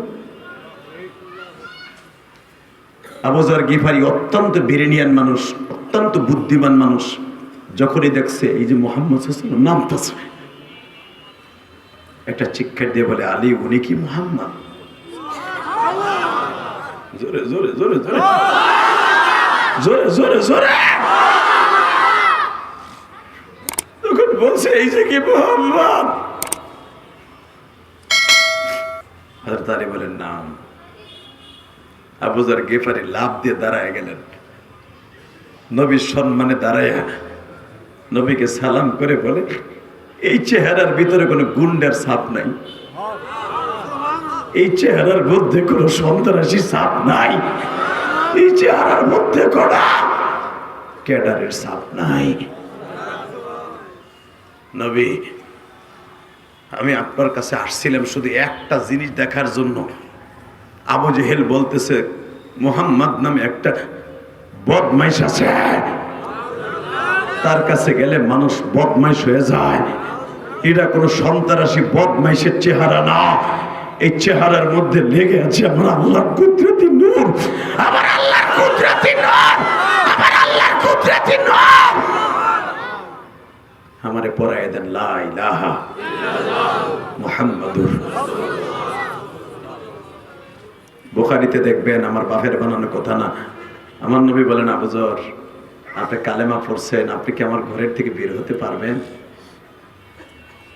বের হলেই তো আপনাকে মেরে ফেলবে। এবার আওয়াজ দিয়ে না, আপনার জীবনে কোনোদিন এত জোর আওয়াজ দেন নাই। আবু যর বললেন, জীবন দিব, মাল দিব, জান দিব, ঈমান দিব না। জোরে জোরে জোরে জোরে জোরে জোরে জোরে জোরে জোরে জোরে। জান দিব, মাল দিব, সব দিব, ঈমান দিব না। যদি আমাদের সামনে এরকম পরীক্ষা আসে, জীবন যৌবন সব দিব, ঈমান দিব না। রাজি আছি না নাই? কে কে রাজি আছেন দেখে আল্লাহ হাত উঁচু করে দেখান তো, কে কে রাজি আছে?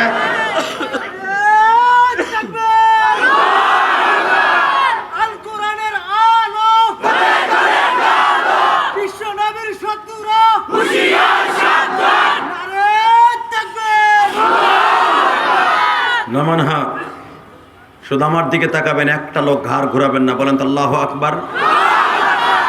এই আবু যর গিফারি বললেন, ইয়া রাসূলুল্লাহ, আমি তো কালেমা পড়লাম, আমার গোত্রের লোকেরা আমার বিশ্বাস করবে না যে আমি কালেমা পড়ছি, এবং আমি যখন তাদেরকে দাওয়াত দিব আমার কাছে একটা আলামত লাগবে, যে আলামত দেখে তারা বুঝবে যে মুসলমানের কারামতি আছে, মুসলমানের নবী সত্য এটা আছে, এমন একটা কারামতি আমারে দিয়ে দেন, মুজিজা দিয়ে দেন, আমি যেন তারপর দেখায় কালেমার দাওয়াত দিতে পারি। যদি আমার গোত্রের লোকেরা জায়গায় মাতবার চেয়ারম্যান, তুমি মুসলমান হল লেগে আমাকে দাওয়াত দিতেছো, তুমি দাওয়াত ও তাবলীগের কাজ করতেছো, নবী মুহাম্মদ তোমারে কি দিছে দাও। নবী আমার বললেন যা। আমার নবী একটা দোয়া করে দিলেন, আবু যর গিফারির এই হাতের মধ্যে আমার আল্লাহ এমন একটা মুজিজা নূর দিয়ে দিলেন যে এইটা টর্চ লাইটের মতো জ্বলতো। আল্লাহ সুবহানাহু ওয়া তাআলা আস্তে কয় তাকে বাড়ি ঘর চিনো, আল্লাহ ওই বেড়ার জন্য বাইতে যাইতে না পারে। রেডি? এবার আরো জোর হবে। রেডি? আবু যর গিফারির হাতের মধ্যে, বুখারীতে আসছে, নবী আমার দোয়া করে একটু চুমা দিয়ে দিলেন, লালা লাগাই দিলেন, এখান থেকে এই টর্চ লাইটের চাইতে 5 ব্যাটারি লাইটের মতো জ্বলতো। এটা যদি আমাদের দেশের কোনো পিসাব করে দিত, ওরে বাবা রে বাবা, আরে আমার বাবা ভালো, বাবা দেখতে কি সুন্দর, বাবারে দেখলে আমার গায়ে আসে জ্বর বাবারে। ঠিক না বেঠিক? জোরে কর। ওরে বাপ রে, নিজের বাপরে বাপ কয় না, পীর রে বাপ কয়। এ তোর মার কাছে কবে গেছিল এই হালায়? কথা কর না কেন? কোন পীর রে বাপ কওয়া জায়েজ নাই বেটা। নিজের আব্বারে একবার আব্বা কয়ে ডাক দিবি, জান্নাতের ভিতরে একটা দরজা খোলা পাবি। আর পীর রে 1 কোটিবার বাপ কইয়া 1 কোটিবার বাপ কইয়া এক পালাই দে, আর তোর নিজের জন্মদাতা বাপরে একবার বাপ কয়ে ডাক দে, শূন্যস্থান পুরো হবে না। কথা কর না কেন? এ তোর শাশুড়িরে 1000 কোটিবার মা ক, আর তোর নিজের গর্ভধারিণীর মারে একবার মা ক, শূন্যস্থান পুরো হবে না। শাশুড়ির মা কইতে কইতে ও বাবা গালের মধ্যে ফ্যান জমে যায়, সাবানের ফ্যান জমে মগার ফো মগা। আর মারে যদি 10টা প্যারাসিটামল এক পাতা কিনে দিতে কয়, তুমি জানো না ব্যবসা ভালো না, দেখো না বিএম বেলারা পিটাইতেছে, চান্দা লইতেছে, দেখো না জামাত ইসলামালারা পিটাই আমাগো, দেখো না হুজুরে খালি বাস দিতেছে আমাগো, দেখো না আমাগো দল এখন ক্ষমতায় নাই, আগে আমরা চান্দা খাইছি জন্মের খাওয়া, এখন খাইতে পারি না। তোমরা খাইছো আর এক বেটারা তো খাইবই। কথা কর না কেন? জোরে কর, আরো জোরে। কষ্ট হইতেছে? 5 মিনিট। হ হ হ, তাহলে এবার আওয়াজ দাও। দুনিয়ার সব একদিকে থাকবে, বিশ্বনবীর আদর্শ ইসলাম একদিকে থাকবে। রাজি আছো না? রাজি আছো তো? বুজুর্গ কথা বাসি হইলেও কাজে লাগে, ঠিক না? জোরে কর। মূর্তির বিরুদ্ধে সাবেক মাননীয় প্রধানমন্ত্রীকে আমরা বলছিলাম, আপনার বাপের ভাস্কর্য বানায়েন না। এই অপরাধে নিরহ আলেমদেরকে ধরে ধরে নিয়ে আয়নাগর নামে গজব করে নিয়ে গরম গরম মুরগির ডিমটি হয়েছে, হাঁসের ডিমটি হয়েছে। ভারতের তোমার দাদা বাবুর সৈন্য দিয়ে এমন পিটাইছো, এখন আলেমুল আমার কথা যখন শুনি চোখ বিবজরে পানি ঝরতে থাকে। এত কষ্ট দিছে আলেমদেরকে, ইমাম আবু হানিফার মতো এত কষ্ট দিছে, তখন মনের ভিতর থেকে যে কি জ্বালা শুরু হয় আপনাদের বুঝাইতে পারবো না। আমি ইলিয়াস রহমান জাহেদী জীবনে মিয়া কোনো দল করি নাই। আওয়ামী লীগ কও, বিএনপি কও, জামাত কও, হুজুর দল কও, কোনো দল আমি করি নাই। হ্যাঁ, তবে একটা দল করছি, ইসলামের বিরুদ্ধে কথা বললি ওর বিরুদ্ধে কণ্ঠটা বাজাইছি। কথা বলেন না কেন? জোরে খান। এখন আমার মতো হুজুরে ধরে নিয়ে যদি 11 দিন পিছনে বাইন দেয়, ল্যাংটা করে জাইঙ্গা পরে পিডায়, তাহলে এই চোখের পানি কার কাছে দেব? বলেন কারে দেব? এরকম হাজার হাজার আমার মতো আলেমদেরকে, মিডল আলেমদেরকে ধরে ধরে নিয়ে জেলখানা ঢুকাইছে। জিএমবি কইয়া, জীবনে মিয়া জিএমবি কারে কয়? যারা এসটেন গালে এফএমজি 47 চালাইতে পারে। জীবন একটা রিভাল বলো তো হাত দিয়ে ধরে নাই। কথা বলেন না কেন? দুনিয়ার সব কিছুতে বেঈমানি করতে পারে, চোখের পানি কোনোদিন বেঈমানি করবে না। কথা বলেন না কেন মুসলমানের পোলা? তাকানো এদিকে। রেডি? রেডি? রাজনীতি করব ইনশাল্লাহ, ওই রাজনীতি করব যেই রাজনীতি করলে আমি আল্লাহকে পাবো। ইনশাল্লাহ বলেন। ওই রাজনীতি করব যেই রাজনীতির সাথে আমার আল্লাহ এবং আল্লাহ রসুলের সম্পর্ক আছে। ওই রাজনীতি করি না যেই রাজনীতির সাথে আবু জেহেলের সম্পর্ক আছে। রেডি? আবু যার গিফারি বলে, ইয়া রাসূলুল্লাহ আমারে যা দিলেন হুজুর, এই দিলে যদি আমার গোত্রের কাছে যাই মানুষে কবে এটা জাদু, আপনার আরো বদনাম হইব। বরঞ্চ একটা কাজ করেন হুজুর, আপনার আমারে এই হ্যান দিয়ে ঘুরাইয়া আমার বগলের নিচে দিয়ে দেন। হাসবেন না, এবার কানবেন। আমার নবী দোয়া করে দিলেন, আবু যার গিফারির এই বগলের ভিতরে নবীর মুআজিজা এমন ভাবে তুলে দিলেন, আবু যার ঘুমাইয়া থাকলেও বগলের ভিতর থেকে আওয়াজ আসতো। আবু যার গিফারি যখন তার গোত্রের মানুষের কাছে যে বললেন, দেখ দুনিয়ার মানুষ বেঈমানি করতে পারে, কোন মানুষের বগলের ভিতর থেকে কালেমার আওয়াজ আসতে পারে না। আবু যারের গিফারির কথা শুই না কয়, দৌড়ো বেটা, এরকম বহুত জাদু দুনিয়ায় দেখছি, মুহাম্মদ বলে জাদু দিয়ে মানুষের অনেক কিছু করে। আবু যার গিফারি আবার আসছে, ইয়া রাসূলুল্লাহ এগুলো আমার দরকারই নেই। নবী আমার বললেন, তোমার এই কারামতি দেখে কালেমা পড়বে সবাই না, তুমি চাইছিলে তাই দেখাই দিলাম যে আমি নবী ইচ্ছা করলে অনেক কিছু করতে পারি। ঠিক না ঠিক? যাও, এইগুলা কিচ্ছু লাগবে না, বগলেও লাগবে না, হাতেও লাগবে না। তবে একটা কথা তোমারে দিয়ে গেলাম, তোমার গালের মধ্যে আমি ফু দিয়ে দিলাম, যাও, আর আমি দোয়া করে দিলাম, তুমি এখান থেকে যাওয়ার পরে যারে দাওয়াত দিবা সেই কালেমা গ্রহণ করবে। মেজন্নিবার আমার দিকে তাকানা বুঝার গিফারি তার কওমের লোকের কাছে চলে গেলেন। কওমের মানুষগুলাকে যখন দাওয়াত দেওয়া আরম্ভ করলেন, বাবা আবু যার গিফারি 1-2 জন নয়, প্রায় 4,500 মানুষ লইয়া কালেমা পড়াইয়া মদিনায় চলে গেলেন। বিশ্বনবীর সামনে যা বলে, নবীজি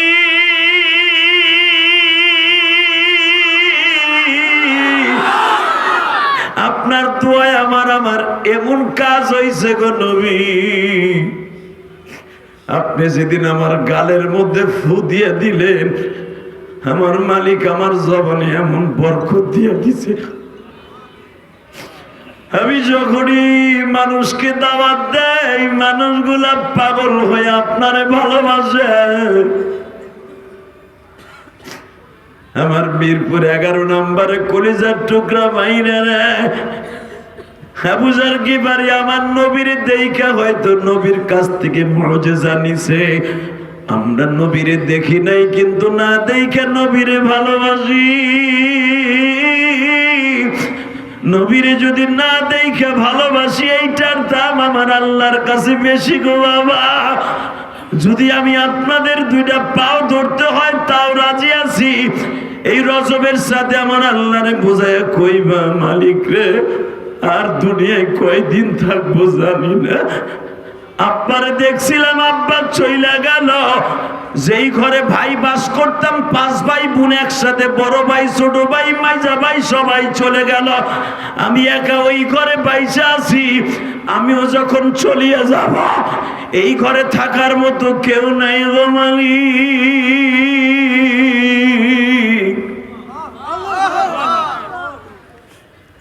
আল্লাহ এই ঘরটা ছাড়ার আগে তুমি আমাদের ইমানদার বানায় দিও। আল্লাহ আমাদের সবাইকে কবুল করুক, জোরে করে আমিন। আর জোরে করে আমিন। আমরা কি থাকতে পারবো? থাকার সিস্টেম আছে? এ সারা জীবনকে থাকতে পারবো? কবরে যেতে হবে না? এ কলিজার টুকরা ভাইরা আমার, আপনি শুনলে আশ্চর্য হয়ে যাবেন। দুনিয়া আসার সিরিয়াল আছে, যাওয়ার কোনো সিরিয়াল নেই। কতটা বাস্তব না অবাস্তব? তার জ্বলন্ত প্রমাণ আমি দিয়ে দেই। গত কয়েকদিন আগে আমার গ্রামের বাড়িতে ওয়াজে গেছিলাম, আলহামদুলিল্লাহ বলেন। আমার মা হলো ছোট, আমার চাচি হলো বড়। আমার চাচি হলো বেঁচে আছে। আমার মা মারা গেছে 35 বছর 36 বছর আগে। আর আমার চাচি আর আমার মা হয়তো 7 থেকে 8 বছরের ছোট বড়। আমার চাচির আল্লাহ এখনো বাঁচায় রাখছে, আর আমার মা চলে গেছে। তো কয়েকদিন আগে স্বাস্থ্য লাগে দেখা, জিজ্ঞেস করলাম কাকি কেমন আছে। আমার গোপালগঞ্জের ভাষায় চাচিরে কাকি কয়, আপনাকে দেশে বলে কিনা? কাকি বলে না? কাকি কেমন আছে? কয় ভাই মা খুব নরম হয়ে গেছে, তুই দোয়া করিস। আমার বড়, আমার থেকে বেড়ে 8 বছরে বড় আমার স্বাস্থ্য ভাই আমার বলে তুই একটু দোয়া করিস মান লাইগা। আমি তখন মনে মনে ভাবলাম, ইলিয়াস রে, তুই প্রায় 36 বছর মা কুয়ে ডাকতে পারস না, আরো এখনো বোন তোর মারেও মা কুয়ে ডাকে।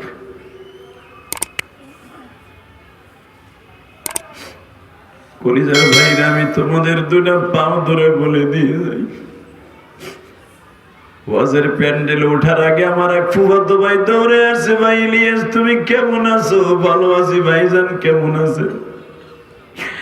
ভাইরে তোমার মনে আসেনি?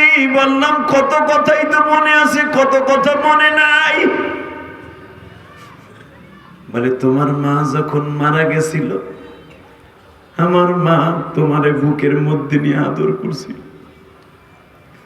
আজকে আমার মা গত সপ্তাহে মারা গেছে, আমার মায়ের লেগে দোয়া করি। এই কথা বলেছে, এই পরিমাণ কান্না আরম্ভ করে দিছে রে ভাই।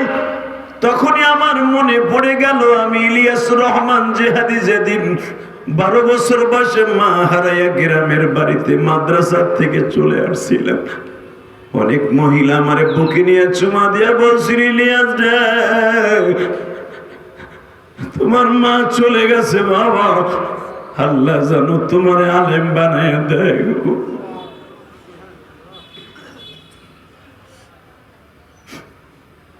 এবার কলিজার টুকরা ভাইরা,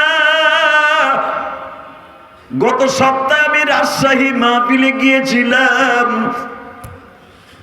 রাজশাহীতে যেই ছেলেটা আমার বিছনাটা ঝাড়া দিয়ে দিচ্ছে, আমি রাত্রে ওই মাদ্রাসায় ঘুমাম। আলহামদুলিল্লাহ বলে রাজশাহী বাগমারা ওয়াজ করিয়া রাত বাজে 4:30। ওই ছেলেটা আমার খাটটা ঝাড়ু দিয়া দিচ্ছে, যে হাদি সকাল পর্যন্ত ঘুমাবে, সকালবেলা বিমানে চড়ে চলে যাবে ঢাকা। বিছানা যখন ঝাড়া দিয়ে দিচ্ছে, আমার পাশে বসে আমার হাতে চুমা দিয়ে বলে, হুজুর আমি আমার নাজেম সাহেবের মুখে যখন শুনছি আপনি আমাদের মাদ্রাসায় আসতেছেন, আমি তখন থেকে জায়গায় আছি, আমি জিহাদি সাহেব হুজুরের মুখখানা দেখবো। আমি বললাম, কেন বাবা কেন? বলে, হুজুর কেন জানেন, আমি আপনার মতো ছোট্ট কালে মা হারাইছি, আমি হাফেজ হইছি, মৌলানার মাত্র 1 বছর বাকি আছে, আমি মিশকাত পড়ি।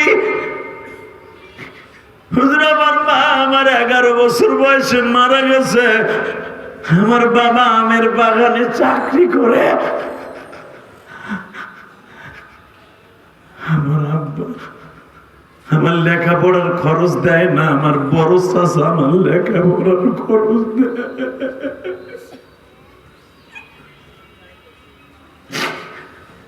আমার আব্বা আমার লেখাপড়ার খরচ দেয় না। যখনই আমার আব্বা পালায় পালায় আমারে দেখতে আসে, আমার সৎ মায় আমার আব্বারে বকে। আমি তখন মনে মনে কই, ইলিয়াস রে তুইও তো সৎ মায়ের ঘরে আলেম হইছ রে ইলিয়াস।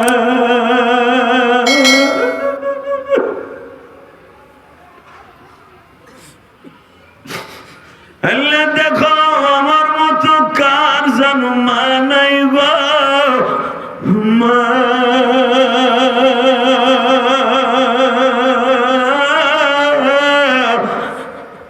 এইখানে কত শিল্পপতি আছে, সভাপতি আছে, মসজিদের সেক্রেটারি আছে, কত দোকানের মালিক আছে, কিন্তু মা বলে ডাক দেওয়ার মতো মালিক নাই।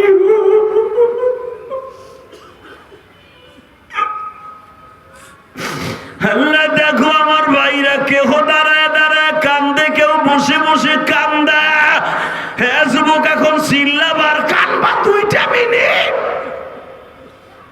তুমি আমার মালিক রে বুঝায়া কবে, ইলিয়াস ভাই আমিও তো তোমার মতো মা নাই গো,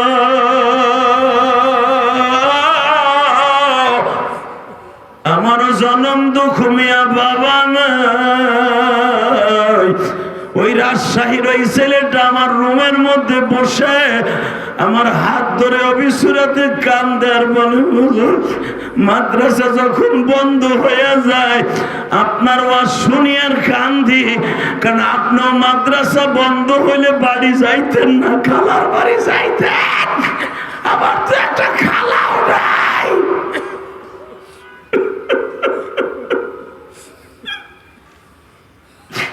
আমি চাচার বাড়িতে যাই গো হুজুর, আমার দুঃখ বোঝার মতো এই দুনিয়ায় আল্লাহ ছাড়া কেউ নাই।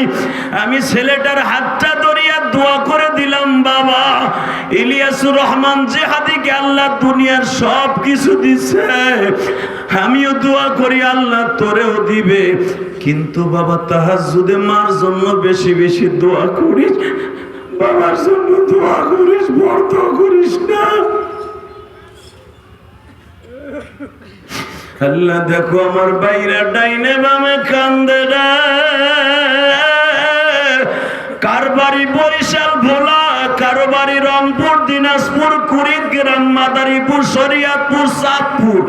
আল্লাহ কার বাড়ি শরীয়তপুর, তুমি তাকায়া দেখো ফরিদপুর। আল্লাহ কার বাড়ি গোপালগঞ্জ, কার বাড়ি মানিকগঞ্জ, কার বাড়ি ফরিদগঞ্জ।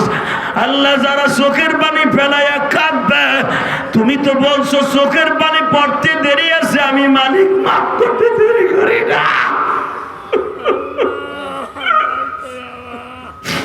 আল্লাহ আমি তো কত বছর মা খুঁয়া ডাকি না।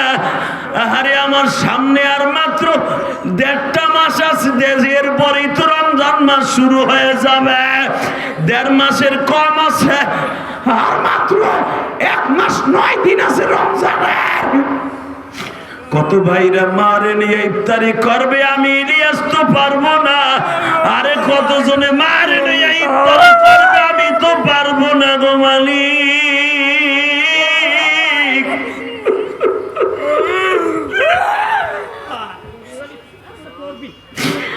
কতজনে মাকে নিয়ে ইফতারি করে, মারে নিয়ে ইফতারি করবে, মাকে নিয়ে সেহরি খাবে।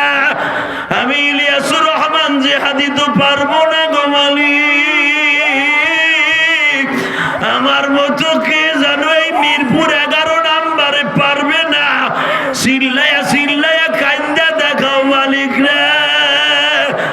আমার মতো কপাল পড়া, আমার মতো কপাল পড়া এই জগতে না।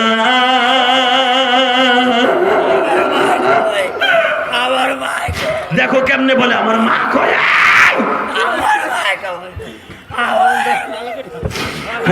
তুমি দেখো মালিক, এই মিরপুর 11 নম্বরে সেই পাগল ছেলেটা লাভ হয় আর কাঁদে রে।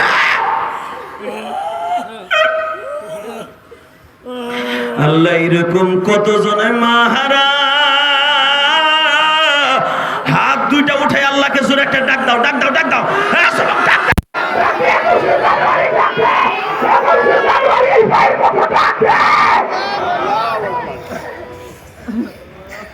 আল্লাহ এই ছেলেটা মা পেয়ে কাঁদতে কাঁদতে বেহুশ হয়ে গেছে, আর মাকে মাফ করে দিও। আল্লাহর মাকে মাফ করে দিও। ওর মতো যাদের চোখ দিয়ে লেবু রসের মতো পানি পড়ছে, ওদেরকে মাফ করে দাও। যাই আল্লাহ, যাদের বাবা মায়ের জন্য কাঁদছে এদেরকে মাফ করে দাও। আল্লাহ এদের সন্তানগুলাকে বলি বানায় দাও। আল্লাহ আমাদের সন্তানগুলাকে এত তাড়াতাড়ি এতিম বানাইও না। আল্লাহ যারা কাঁদছে, আমার দাড়ি বাঁকা বাজার না বয়ে বয়ে কাঁদছে। কত যুবক মার হাতের পিঠা খায় শীতের দিনে, আমরা খাইতে পারি না। আগে ঢাকায় আসলে মা লঞ্চ ঘাটে খাড়ায় থাকতো, বাসের সিটের কাছে দাঁড়ায় থাকতো। বাবা আবার কবে তোর চেহারাখানা দেখবো, আজকে চলে গেছে দরদি, আর কেউ তাকায় থাকে। বাবা আমার মা ইন্তেকালের সময় আমারে বলে গেছিল, ইলিয়াস কোনোদিন টাকার মালিক হইলে একটা মসজিদ মাদ্রাসা বানাইছে। আলহামদুলিল্লাহ বলেন। আমার মায়ের একটা ওসিয়ত পালন করতে যাইয়া আমি ঢাকা কেরানীগঞ্জ, আপনারা জানেন এখন বাইতুস সুজুদ মসজিদের জুমা ছাড়ার পরে আমি আমার মসজিদে জুমা পড়ে। আলহামদুলিল্লাহ বলেন। যেভাবে আপনারা কাঁদতেছেন, আমার মসজিদেও ঠিক এরকম কান্নাকাটি হয়। হে কলিজার ভাইরা আমার, এই রজব মাসে দোয়াগুলা যদি আল্লাহ কবুল করে, সবার দোয়া যদি কবুল হয়, আমার মন কেন জানে বলে রমজান মাসের রোজা আমাদের কবুল হবে। আলহামদুলিল্লাহ বলতে পারলো না? আপনাদের চোখের পানি মুছেন না। জীবনে কি চান? দুনিয়ার মানুষ মানুষের আশা পুরো করতে পারে, আমার মালিক কিন্তু পারে। ঠিক না ঠিক? জোরে কর, আরো জোরে। আপনার চাকরি নাই, ওনার কাছে চান কাইন্দা কাইন্দা। আপনার ব্যবসা নাই, ওনার কাছে চান। মিথ্যা মামলা খাইছেন, ওনার কাছে চান। সব আল্লাহ দিয়ে দিবে, সব আল্লাহ দিয়ে দিবে। ওনার কাছে কোনো জিনিসের অভাব নাই। ওনার কাছে চাইলে বেজার হয় না, না চাইলে বেজার হয়। অতএব আজকে আমরা চাবো ইনশাল্লাহ বলেন। এই রাত 11:30টার সময় 2 ঘন্টা মেহনত করার পিছনে একটা লোক আওয়াজ দিয়ে বলেন তো, হুজুর এই মাদ্রাসাটা এতিমখানা মাদ্রাসা, ইরিহুল কোরআন ইন্টারন্যাশনাল মাদ্রাসা, এই যে ছোট্ট ছোট ছেলেগুলো জানাজার নামাজ পড়াইলো, কোরআনের হাফেজ হয়ে এতগুলো ছাত্রের পাগড়ি দিলাম, এই মাদ্রাসার জন্য কিছু করার দরকার আছে না? নাই আছে? আমার মাদ্রাসায় বাইরে উঠে বসো, ভাই ওঠো, ছোট ভাই ওঠো, বসো বসো, একটু পানি খাও। এই তাকান এদিকে। মায়ের জন্য তারাই কাঁদতে পারে যাদের কলিজার মধ্যে মায়ের ভালোবাসা আছে। এই লোকটা আপনার মতো একজন সুস্থ শরীর মানুষ কেন লাভ দেয়? হ্যাঁ, শুধু আপনাদের কাছে একটা আওয়াজ দিয়ে দেখাই দিবেন, হুজুর সামনে রমজান মাস আসতেছে, আমার মা নাই, বাইসে দেখলে মায়ে খাইতো, মাল লাগে প্রতি মাসে 10,000 টাকার বাজার পাঠাইতাম। হুজুর আমার তো নাই, অন্তত 10টা যুবক লাভ দিয়ে দাঁড়ায় যদি আমার দেখাইতে পারো, আমি তোমার বন্ধু বানায় বলবো আমি রমজান মাসে উমরায় যাব, তোমার বুকে নিয়ে তোমার এই কথাটা আমার মনে থাকবে। কারণ রমজানের আগে মিরপুরের আমার কোনো ওয়াজ নাই, তোমার কথা আমার মনে থাকবে। আমার সাথে ওয়াদা দেন তো, মোনাজাত না করে কেউ যাবেন না। হাত তোলেন তো, আল্লাহকে দেখান তো, দেখাও। এই মাইকের আওয়াজ বাড়া বেড়া, এই ভিতর আওয়াজ বাড়া। আমার সাথে ওয়াদা দেন, আমি মা হারা আপনার মায়ের জন্য দোয়া না করে যাবেন না, আপনার বাবার জন্য দোয়া না করে যাবেন না, ইনশাল্লাহ বলেন। যারা আমার সাথে দোয়া করে যাবেন, আমি দোয়া করে যাবো যেন আপনার সন্তান আলেম হয়, আপনি যেন নেককার হন, জোর কেন আমিন। 10টা লোক 1 মিনিটে দাঁড়াবেন, 1 মিনিটে। হুজুর দরকার হয় রমজান মাসে দিব, আমি আস্তে আস্তে করে দিব। 10টা লোক দাঁড়ায় বলবেন, হুজুর এই এতিমখানা মাদ্রাসা ছেলেদের জন্য আমি 10,000 টাকা দিব। 10টা লোক বলেন তো, প্রথম কে দিবেন? মায়ের জন্য। রমজানে দিবেন 10,000-এ 10,000 70 গুণ হলে 70,000 হবে। প্রথম কোন পাগল আছেন বলেন তো, হুজুর আমি 10,000 টাকা দিয়ে দিব রমজান মাস, অথবা কালকে, অথবা এই সপ্তাহের মধ্যে। লিল্লাহি তাকবীর।